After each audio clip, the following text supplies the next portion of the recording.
We begin this morning with the latest on the situation in the Middle East. Washington is dropping a proposed charge on commercial shipping through the Strait of Hormuz, opting instead for billions of dollars in new Gulf investment. This comes as the United States tightens pressure on Tehran with a renewed maritime blockade targeting Iranian vessels and cargo. Our Soo-young starts us off.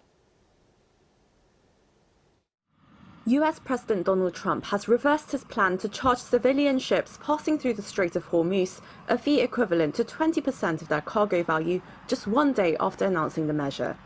On Tuesday, Trump said the proposed fee would instead be replaced by new trade and investment agreements with Middle Eastern countries, following what he described as very productive talks with regional leaders.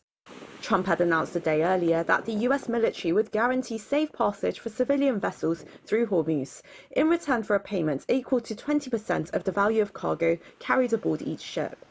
The White House argued the charge would compensate Washington for the cost of US forces protecting commercial shipping from Iranian attacks. But the plan drew opposition internationally, particularly from Middle Eastern energy exporters heavily reliant on the strait.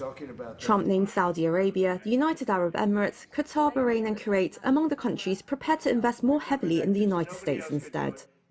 I don't think anybody should be able to charge a fee for the strait or for any other strait relationship in terms of other sections of the world. I don't think anybody should be really in that position. But we were doing it as a reimbursement.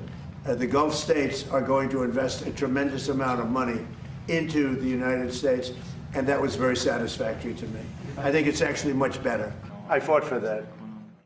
The reversal does not signal an easing of US pressure on Iran. US Central Command resumed a maritime blockade beginning 4 p.m. Eastern Time on Tuesday. The blockade applies to vessels traveling to and from Iranian ports and coastal areas, as well as ships carrying goods linked to Iranian cargo. Trump said the Strait of Hormuz remains open to all other vessels and has claimed oil is flowing more smoothly because of US military presence. He also said the era of Iran killing hundreds of thousands of people, which he said included 52,000 protesters, was over, and insisted Tehran would never be allowed to obtain a nuclear weapon.